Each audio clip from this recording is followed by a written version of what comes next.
எங்கள் தேசம் India. India India.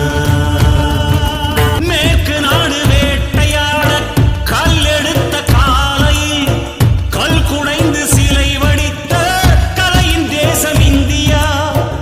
ஏனை மக்கள் மொழி வளைக்க இதழ் குவித்த வேளையில் வான் வரைக்கும் இலக்கியங்கள் வரைந்த தேசம் இந்தியா. காந்தி தேசம் இந்தியா, கற்பின் தேசம் இந்தியா, அக்னி தேசம் இந்தியா, அகிம்சை தேசம் இந்தியா.